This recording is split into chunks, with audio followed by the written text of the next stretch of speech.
उपस्थित धर्म प्रेमी सज्जनों, भक्तिमती माता एवं आदरणीय क्षेत्रवासियों, अभी भगवान शिव और ब्रह्मा जी के संवाद को श्रवण कर रहे थे, जिसमें गुरु और साधना संबंधी भी बात आई, मोह को मिटाने की भी बात आई। संत रज्जब जी कहते हैं,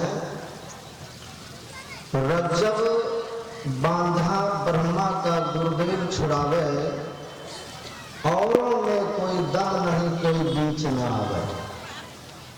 का हम सब जीव को ब्रह्मा ने बांधा है,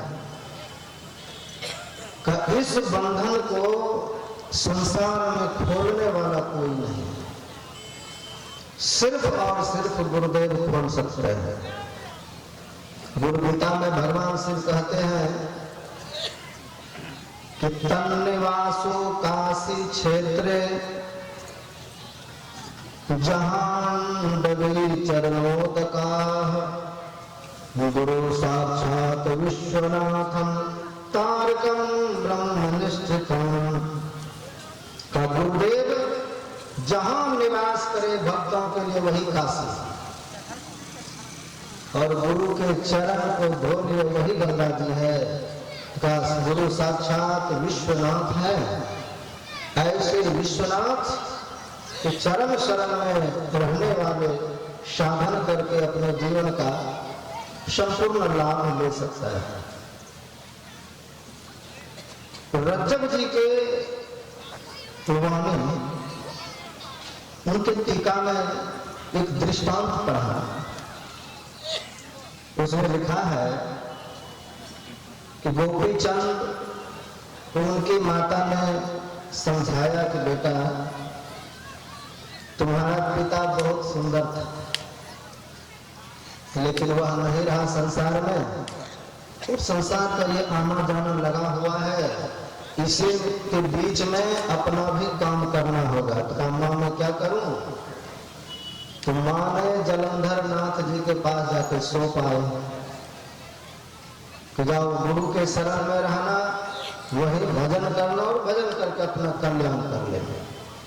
तो जलंधर नाथ जी महाराज उपदेश दे रहे थे, और गोपी चंद भी बालक स्वभाव के हैं, श्रवण किए, समझ में नहीं आया, लिख लिया, और जाकर के पंडित जी से पूछा कि आज मेरे गुरुजी ने ये उपदेश दिया है, इसका अर्थ क्या होता है? क्या लिखा है? कि माता मारे, धी को धारे, सपुच्छ गऊ को खाए, मदिरा पीवे,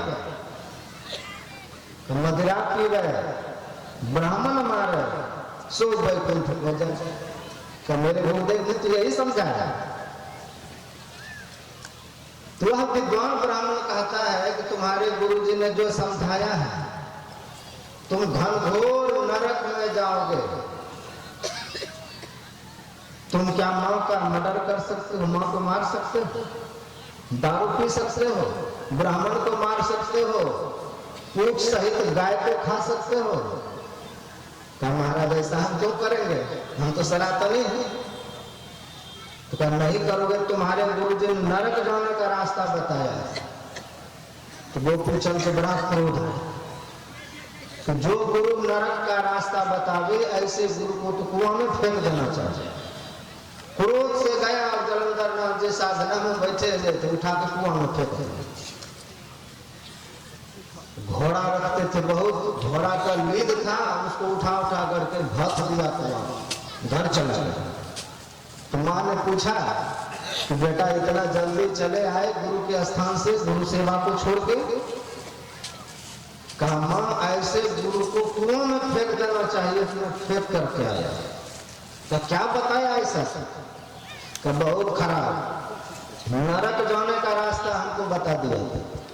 कि बताओ तो क्या गुरुजी ने बताया था? कि माता मारे, धी को धारे, सब कुछ गऊ को खाए। तो मां मैं तुमको मार सकता हूं? तो बेटा वो संत वाणी है, और संतों की वाणी संतों से ही समझना चाहिए। का माता मारे का अर्थ है अपने मोह को मारना। मोह कुटुंब मोह सबका मोह तुम तद हो सकत बेटा। इसको त्यागने के लिए कहा है कि अपना मोह तुम मिटा दो। माता मारे धी का ऐसी बुद्धि को धारण करो जो तुम्हें साधना में आगे बढ़ने के लिए प्रेरित करे। तो बुद्धि को नहीं धारण करो। और सपुच्छ गौ को खाए। क्या पूछ सहित गाय को खाने का मतलब है गो का अर्थ है इंद्रियां। इंद्रियां विषयों सहित विषय से अलग करके इन इंद्रियों को विषय से विरक्त करके निर्विषय की ओर लगाओ। यही तुम्हारे गुरु जी ने कहा कब ब्राह्मण मारे, कब ब्राह्मण रजोगुणी होता है, इसलिए रजोगुण को तमोगुण को मारने का उपदेश दिया। धी को धारे, ऐसे बुद्धि धारण करो, रजोगुण को मारो। मदिरा पीवे का मद, ये भक्ति का मद जो है, ज्ञान का जो मद है, तो इसको पीने के लिए कहा है। कब वो वैकुंठ को जाता है तो गुरु को कुआं में क्यों फेंक आया? कम्मा अब मैं क्या करूं, गुरु जी तो कुआं में फेंक करके आया। तो माता जाकर के गोरखनाथ जी से जा से मिले कि गोरखनाथ जी महाराज ऐसी ऐसी गलती मेरे पुत्र ने कर दिया, अब तो बड़ा मुश्किल हो। तुम्हारे बेटे ने जलंधर नाथ जी को कुआं में फेंक दिया। तो अष्ट धातुओं के 7 मूर्ति बनाए और 7 मूर्ति बना करके गोपी चंद के प्राण को उस मूर्ति में प्रविष्ट कराए तो मूर्ति चलने लगी। तो गोरखनाथ जी उस कुआं के पास जाकर के सभी लीद को अपने तप की शक्ति से तीतर बना के उड़ा दिया। तो नीचे देखते हैं कि समाधि में बैठा हुआ है गोरखनाथ जलंधर नाथ जी महाराज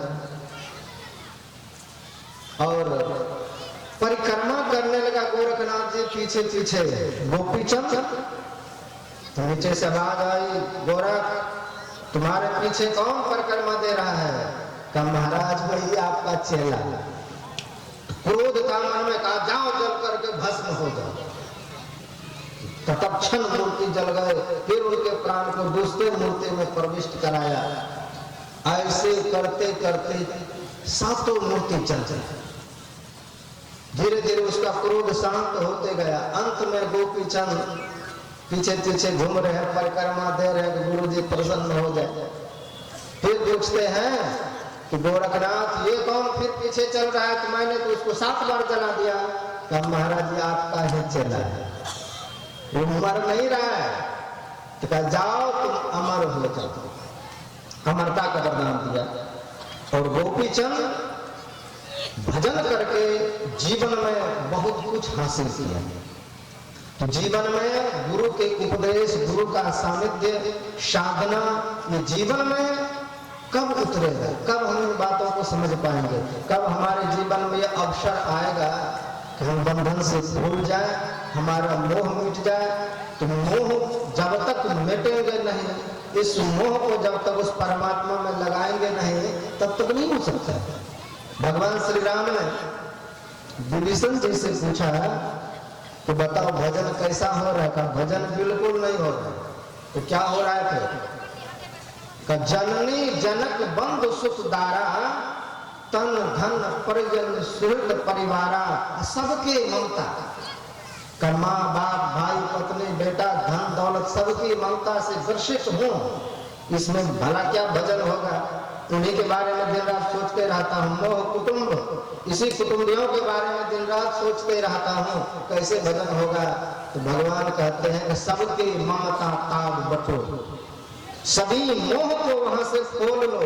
मोह को मिटाना नहीं है, मोह को खोलना है। मोह मिट जाएंगे तो गुरु से भी मोह मिट जाएगा, साधना से भी मोह मिट जाएगा, इससे मोह तो रहेगा। इसलिए मोह को इन परिजनों से, कुटुंब से, परिवार से, धन दौलत से खोल करके सबकी ममता ताब बटोरी का ये 10 रस्सियां होगी, उसको मोटा करके मेरे चरणों में बांध दो। मेरे चरणों में जब बांध दोगे कि सारा मोह सारा प्रेम गुरु के चरणों से होगा, और गुरु से चरणों से होगा तब विकार को छोड़ना नहीं पड़ेगा, अपने छूट जाएगा। इसलिए गुरु महाराज कहते हैं कि हे प्रेम रूपी सदगुरु प्रेम मुझे बना। किसी भी कन्या का जब विवाह होता है, सिर्फ पति से अगर प्रेम हो जाए उसको, तो अपने माँ बाप भाई भौजाई को छोड़ना पड़ता है, छूट जाता है, अपने आप सबसे छूट जाता है, सब जगह से आपका मोह जड़ खत्म हो जाता है। एक पति में सिर्फ प्रेम होने से का उसी तरह एक गुरु से जिस दिन प्रेम हो जाएगा, संसार से मोह कुटुंब सब बेकार हो जाएगा, अपने आप इसको बेकार करना नहीं पड़ेगा। सिर्फ गुरु के चरणों में प्रेम उपज जाए तो संसार का प्रेम अपने आप फीका पड़ जाएगा। बोलिए सद्गुरुदेव भगवान की जय।